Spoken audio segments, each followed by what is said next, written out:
A campaign called Remember the Bitter Past and Think of the Sweet Present was launched. The peasants were told, Chairman Mao and the party want you to talk about your suffering before 1949 so that young people will realize what a happy life they have now and how they owe all this to the party and Chairman Mao.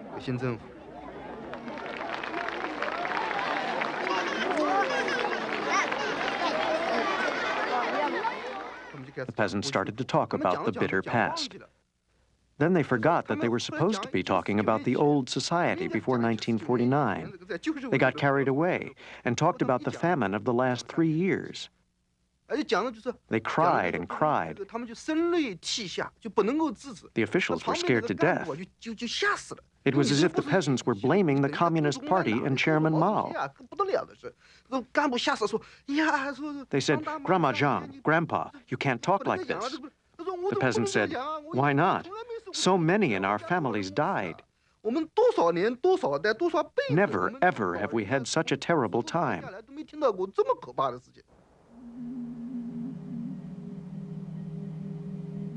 In China, between 1959 and 1961, an estimated 30 million people died of hunger.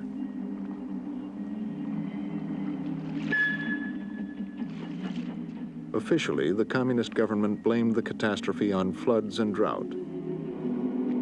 But in party meetings, they admitted that the famine was largely created by their own policies. Their efforts to rebuild the country would spark a struggle inside the party.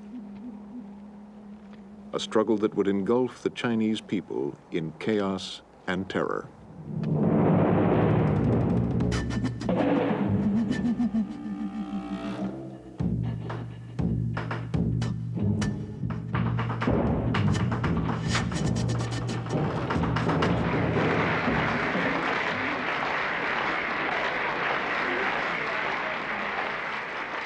Mao Zedong was the head of the Communist Party, the man who had instigated the disastrous policies of the Great Leap Forward. But no one would ever dare hold him responsible. Mao's reputation remained untarnished.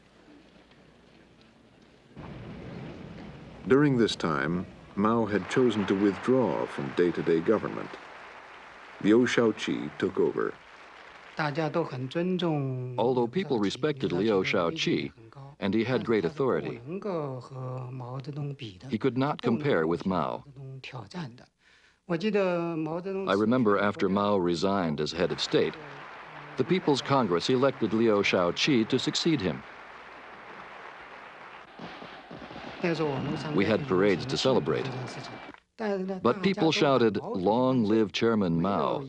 Not a single person shouted, "Long live Chairman Liu." Liu was a veteran revolutionary and one of the most conscientious and talented in the party. He worked with Zhou Enlai and Deng Xiaoping to rebuild the country. They had to do it without foreign help. China's communist government had long viewed America as its principal enemy. Now, as U.S. involvement in the Vietnam War escalated, so did anti-American rhetoric. Relations with the Soviet Union were no better. In the 1950s, Soviet experts had helped build Chinese industry. But by the end of the decade, disagreements between Mao and Nikita Khrushchev reached breaking point. Soviet experts shredded their blueprints and returned home. Now, Liu shifted economic focus from developing heavy industry to making consumer goods. He relaxed controls on the peasants. They remained in communes, but they were allowed to make money farming on the side. China's recovery was fast. People who had worked day and night were given time off.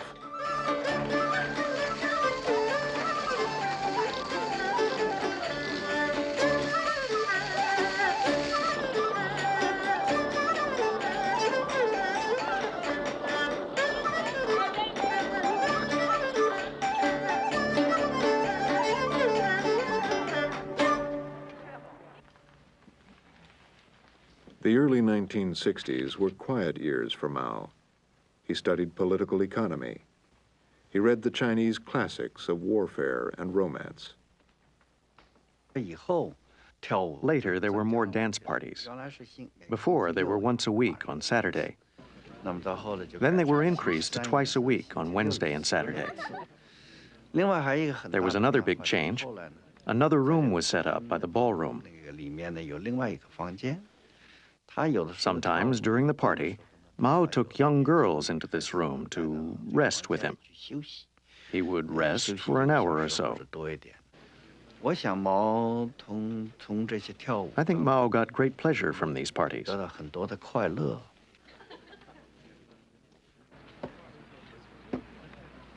By 1963, Mao had tired of political seclusion. At 70, he still dreamed of realizing a communist utopia.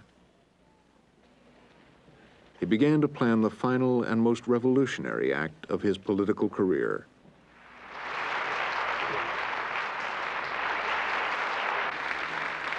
Minister of Defense Lin Biao became his strongest ally.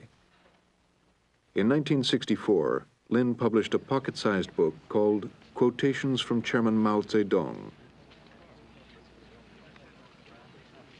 First, it was distributed throughout the army, then in work units and schools across the country. We were educated to love the party, our country, and our leader. Even if we didn't understand his words, we deeply believed that he was always right. As long as we did what Mao said, we were doing the right thing.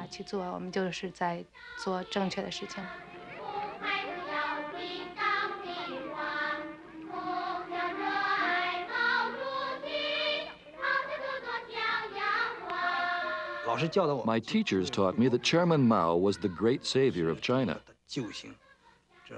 and he brought liberation to China. This idea was stamped in my mind and ran through my blood.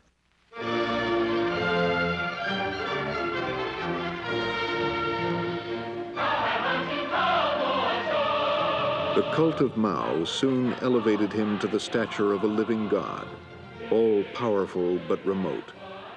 For Mao rarely appeared in public. His speeches were not broadcast. Most Chinese had never heard his voice.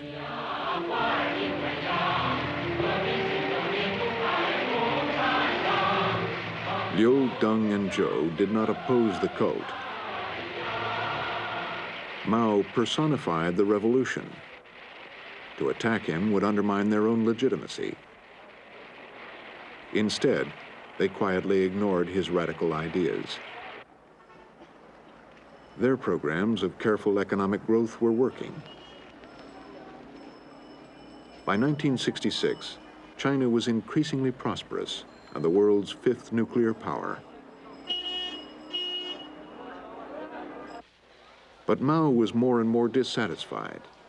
He did not control party policy, and he felt that Liu Shaoqi and the other leaders were betraying the revolution. Mao disagreed with people like Liu Shaoqi on building the economy. Zhou Enlai and Liu wanted to curb radical policies. Mao wasn't happy. Mao thought that curbing radicalism was wrong. For Mao, communism could be achieved only through radical means, through continuing revolution, a never-ending process of struggle and change. He decided that the Communist Party itself, the party he had led for more than 30 years, was the main obstacle to his vision of revolution. In May 1966, Mao began an attack on the party. Through the columns of China's main newspaper, he called on young people to attack party officials and replace them with true revolutionaries. Mao Zedong had unleashed the great proletarian cultural revolution. For the first time since 1949, our supreme leader, Chairman Mao, a godlike figure, called on people at the very bottom of society People like us students with no work and no profession. He told us to rebel against party officials.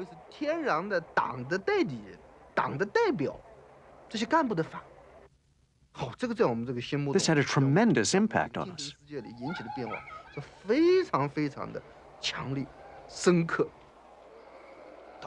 It was said there were people who were against Chairman Mao. We felt it was time for us to give our blood and our lives to protect Chairman Mao.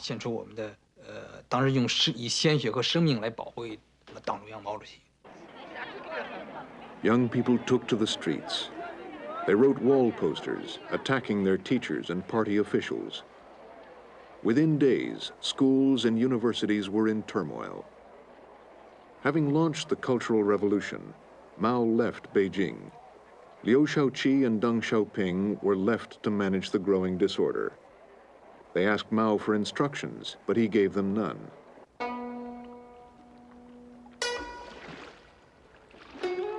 On July 16, 1966, Mao staged a huge media event, swimming in the Yangtze River. It was a signal to the nation that Mao, aged 73, was vigorous and in command.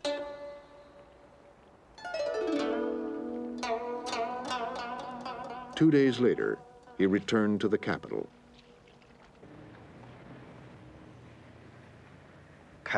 A meeting was held in the Great Hall of the People with students from Beijing University and other colleges. At the meeting, Liu Shaoqi, Deng Xiaoping, and Zhou Enlai were sitting on the stage. Unknown to the participants, Mao was listening backstage. Dr. Li sat next to him. Liu Shaoqi described how the Cultural Revolution started. He said, "We veteran revolutionaries have encountered new problems, and we don't know how to deal with them." Mao immediately said, "I hear you. What veteran revolutionaries? You're an old counter-revolutionary." My heart sank. It was already very clear that in Mao's eyes, Liu Shaoqi was no longer the head of state, no longer a communist. He was an old counter-revolutionary. Mao had already condemned him. I knew Liu Shaoqi would have no way out, no way out. Within weeks, Mao reordered the party hierarchy. Deng Xiaoping was demoted to number 6. Liu Shaoqi even lower to number 8. Lin Biao replaced him. Chairman Mao says, Marxism consists of thousands of truths, but they all boil down to one phrase: it's right to rebel. Students banded together to carry out Mao's orders. They called themselves Red Guards.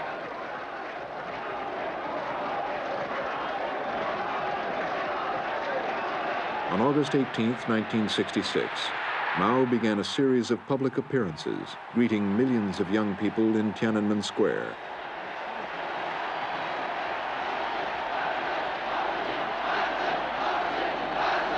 Donning the armband of the Red Guards, Mao gave them his blessing. We saw Mao wave to us. He said something, but we couldn't hear clearly. Later, we learned that he said we should carry on the Cultural Revolution to the end. We felt it was the greatest honor of our lives to see Mao in person.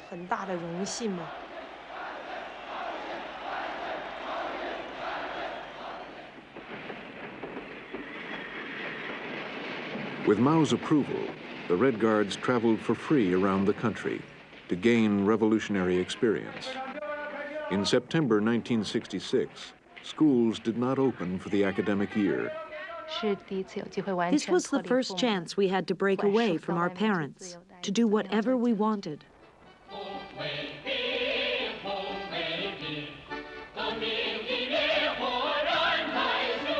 The first morning, we were in high spirits.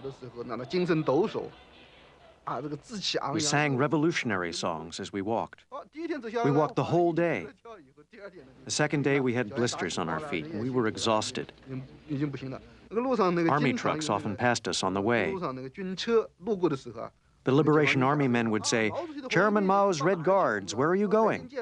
We answered, "We're going to Beijing to see Chairman Mao and to get revolutionary experience." Then they would say, "Good, our truck is empty, we'll give you a lift." We would answer, "Thank you, Liberation Army men, we want to walk to Beijing. We'll spread Mao Zedong thought and get revolutionary experience on the way." The 13 of us walked and walked for many days.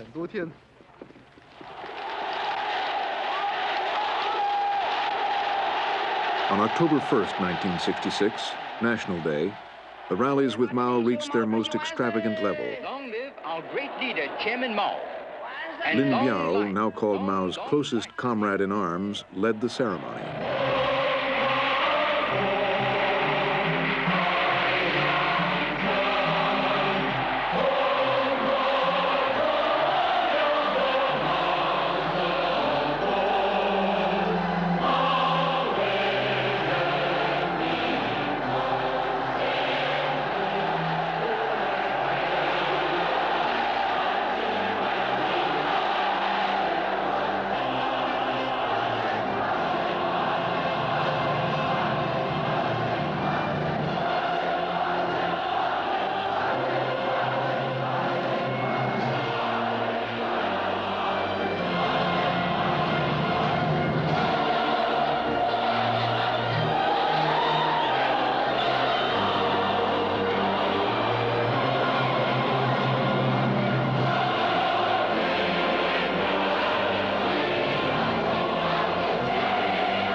Mao encouraged the Red Guards to attack Western influences and to destroy the four olds: old ideas, old culture, old customs, old habits. Without this destruction, he said, socialism cannot be achieved. The Red Guards tore down street signs and put up new revolutionary names. They ransacked museums, libraries, and temples. They searched and looted people's homes.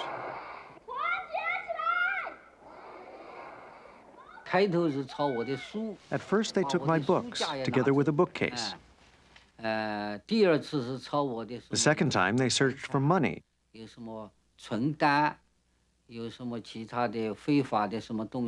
Or things that would get me in trouble.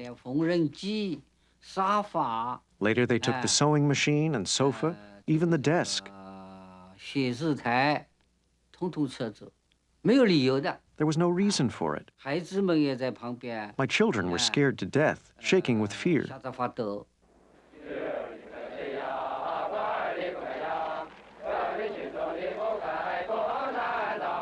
Groups of Red Guards roamed the countryside, urging peasants to attack local officials.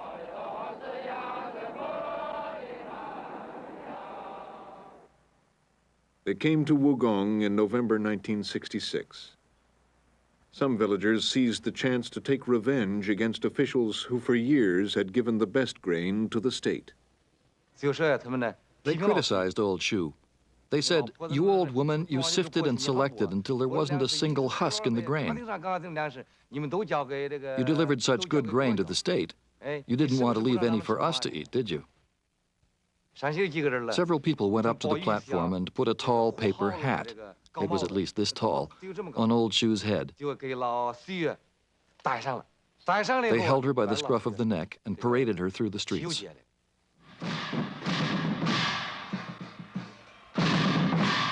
The violence soon turned against traditional targets of class struggle, like the former landlord's son, Li Maoxiu.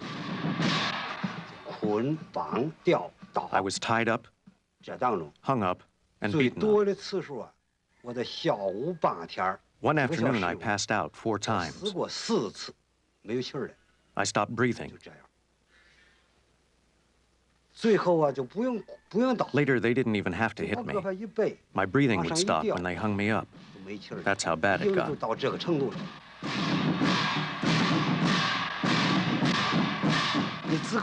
In China, fathers and sons traditionally have close ties.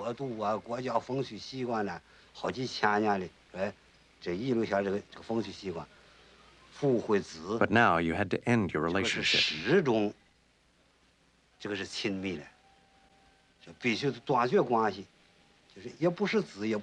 It was really sad, but you just had to do it. After my son was struggled against for the first time, I claimed that our relationship had been broken off.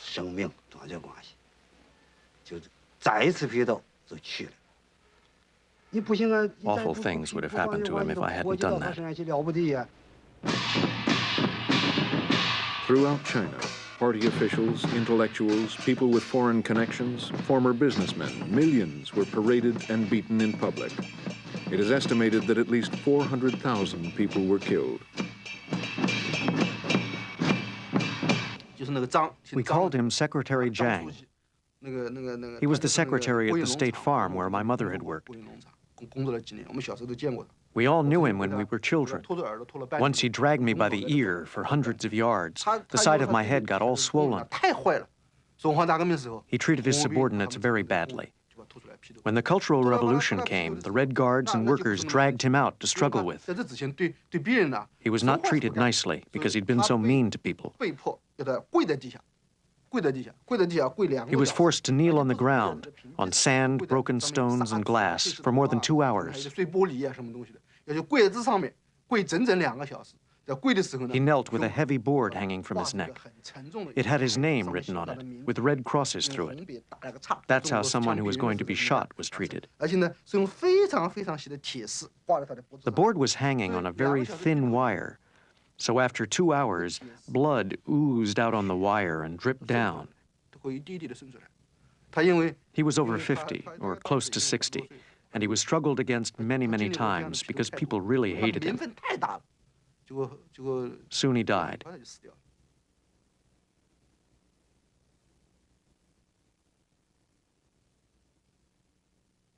The people we beat up were all hooligans and loose women whose names were given to us by the workers.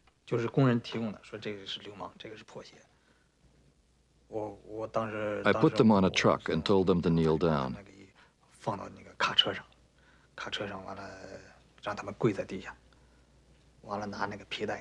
I whipped them with a leather belt. There were men and women. Most were women. We beat them hard. I had a kind of animal instinct. I used to enjoy beating people. I didn't know most of the people who were struggled against.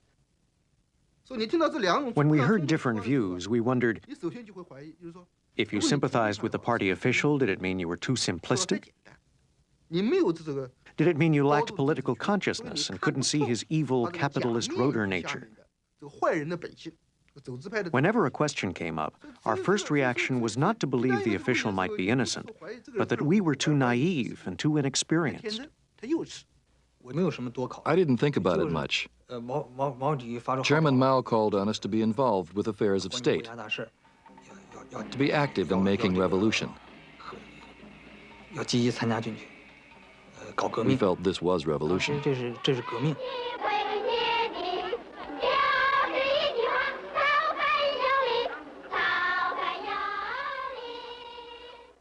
Chairman Mao had said, a revolution is an insurrection, an act of violence by which one class overthrows another. It's not a dinner party. We had to be rough and harsh and wild. In my class, there was a student whose grandfather had owned a big fabric store, so he was a capitalist. I heard that everyone was to go to their house to criticize him.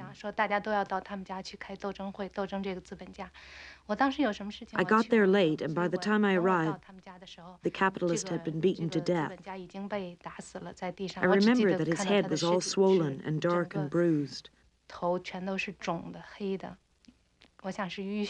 I didn't look for long, and then we all left. But later I learned that this capitalist was killed after my classmates got there. Other students and probably Red Guards from the neighborhood also got involved. All those people beat him to death, including his own granddaughter, my classmate. I didn't think much about it then because this kind of thing happened a lot.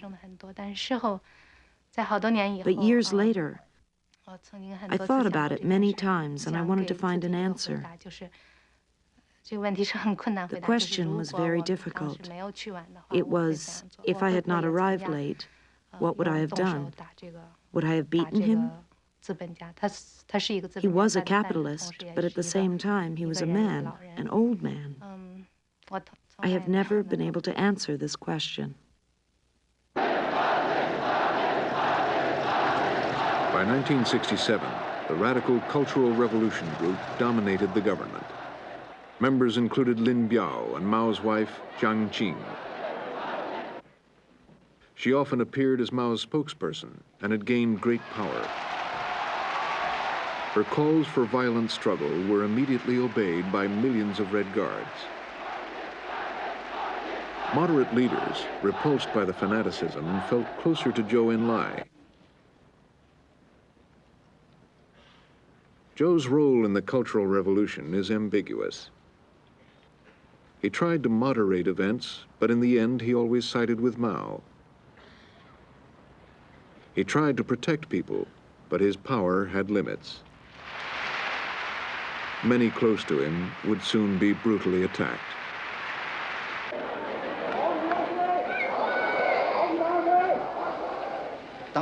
People from the Cultural Revolution